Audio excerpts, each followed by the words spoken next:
आप सुन रहे हैं आज तक रेडियो।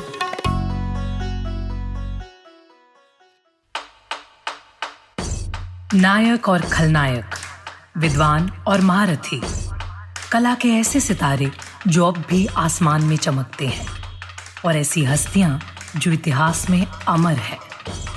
उजले व्यक्तित्व के धनी भी और स्याह पहलुओं के लोग भी। ये वो लोग जो मशहूर हैं। ये है नामी गिरामी।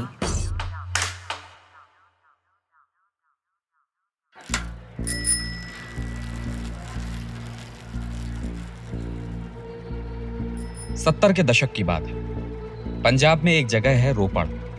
वहीं शाम ढले एक ढाबे पर भीड़ जुटी थी। आसपास के जमींदार और ट्रक वाले खा पी रहे थे। किसी ने एक किस्सा छेड़ दिया कि खेतों में काम कर रहे कुछ दलित मजदूरों की आज उन्होंने खूब पिटाई कर दी, और फिर उस महफिल में खूब ठहाके गूंजने लगे। उसी ढाबे में खाना खा रहे एक युवक का ये सुनकर पारा चढ़ गया। युवक अपनी टेबल से उठा और उसने दलित मजदूरों को पीटने का दम भर रहे जमींदारों की पिटाई शुरू कर दी। बीच बचाव से किसी तरह मामला थमा, लेकिन जमींदार साहब की हालत तब तक खराब हो चुकी थी। इस युवक का नाम था कांशीराम। नमस्कार, आप सुन रहे हैं आज तक रेडियो पर नामी गिरामी। मैं हूं अमन गुप्ता, और आज हम बात करेंगे दलित राजनीति को किताबी दुनिया से निकालकर मुख्य धारा में लाने वाले बहुजन समाज पार्टी के संस्थापक कांशीराम की।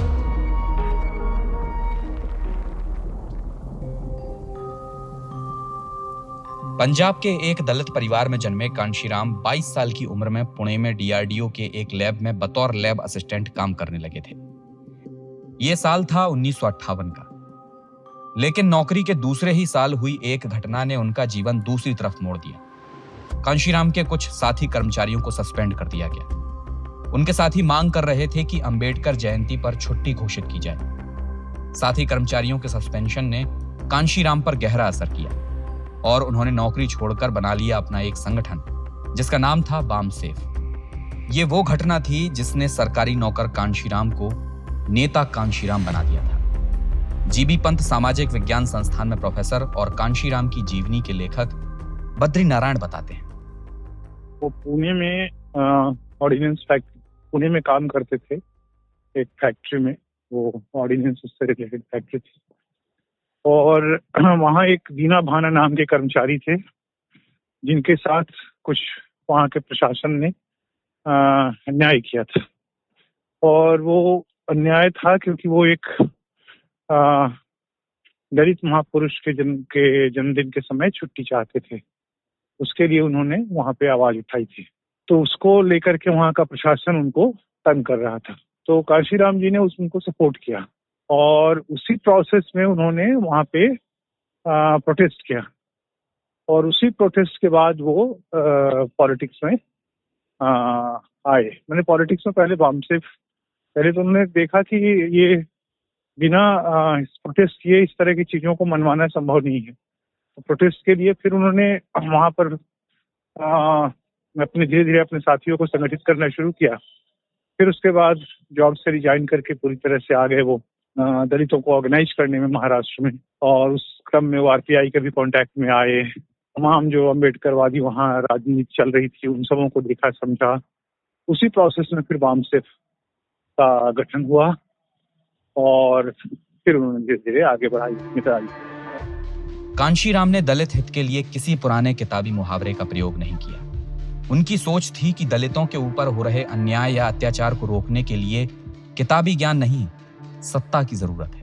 अगर हमें भी अन्याय अत्याचार का अंत करना है,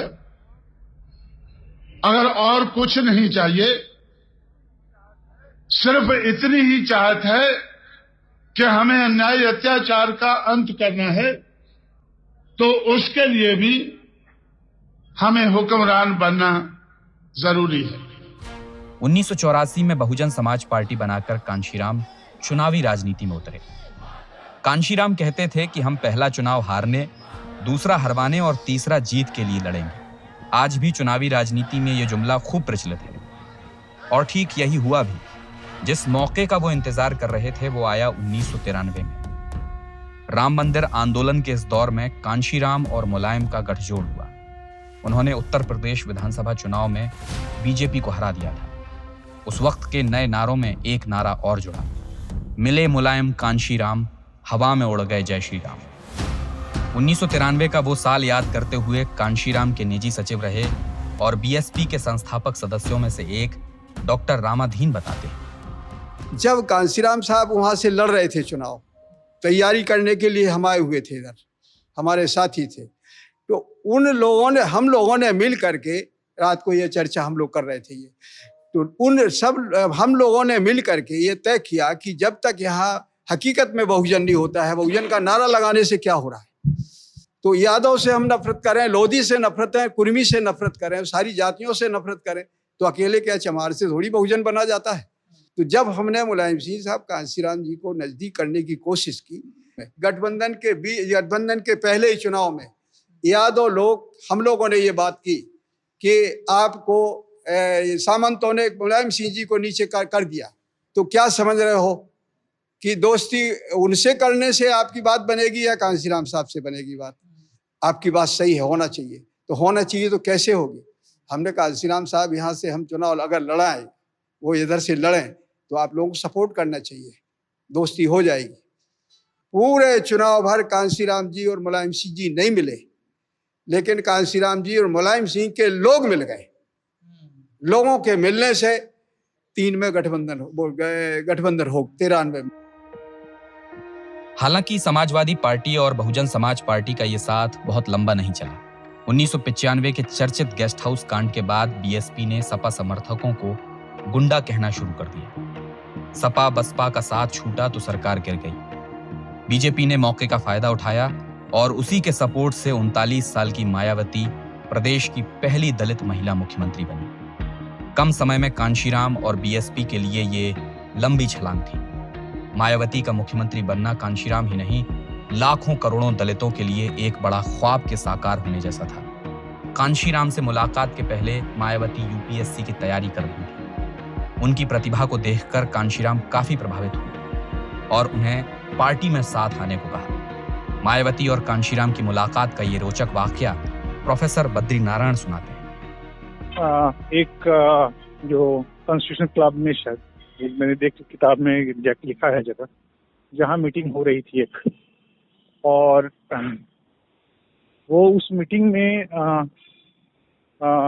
एक नेता बोल रहे थे और उन्होंने दलित के लिए हरिजन शब्द का इस्तेमाल किया, और इसको लेकर के कांशीराम, वो मायावती ऑडियंस में बैठी थी और वो इसको के खिलाफ उन्होंने उनको रोका, और रोक करके खुद उन्होंने एक बीच में हस्तक्षेप किया।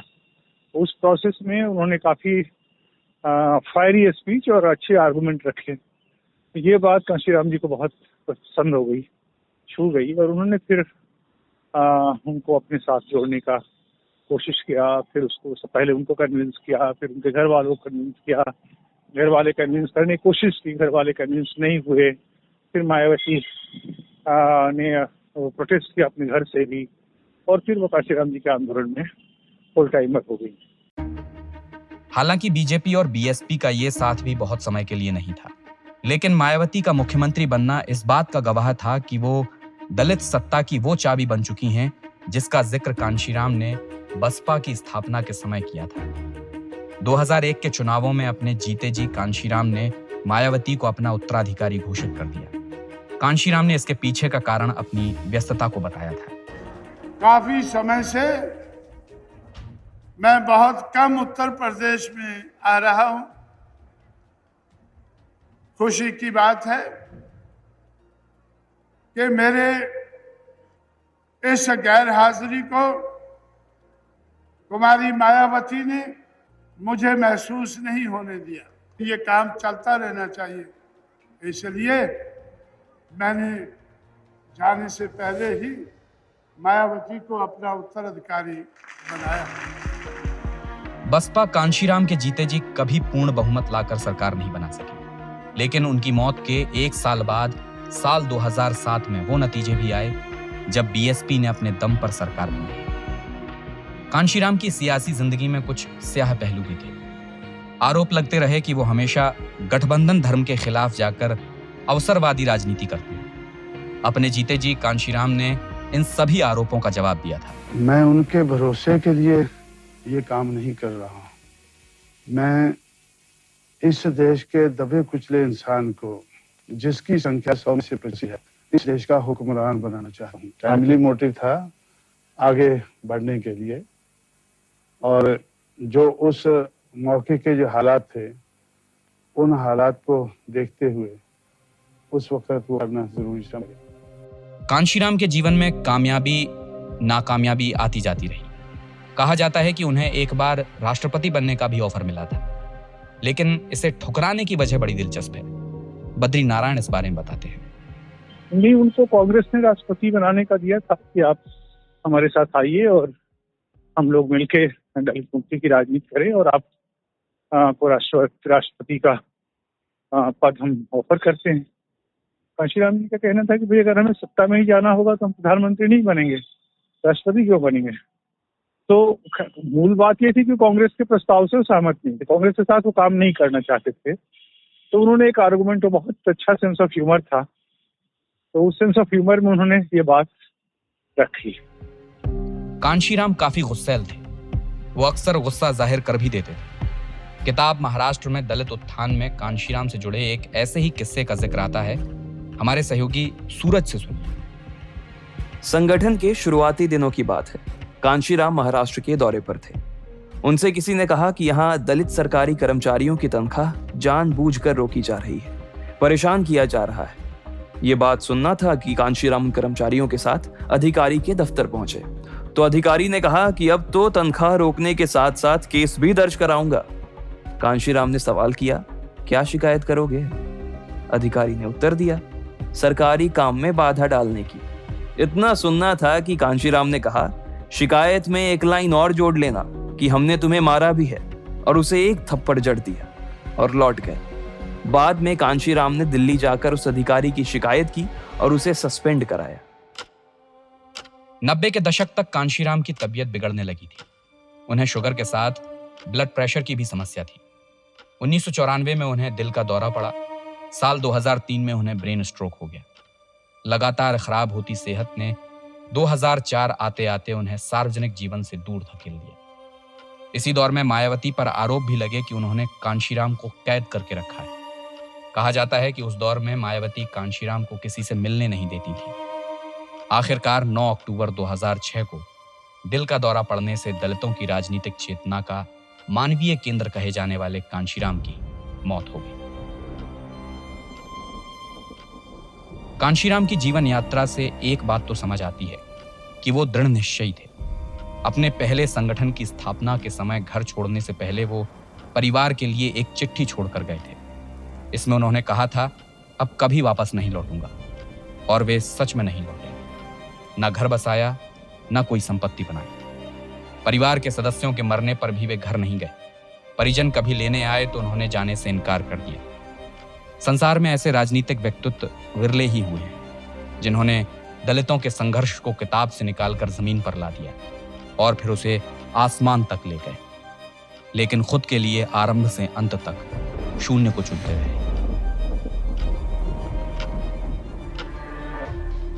तो ये था हमारा आज का नामी गिरामी।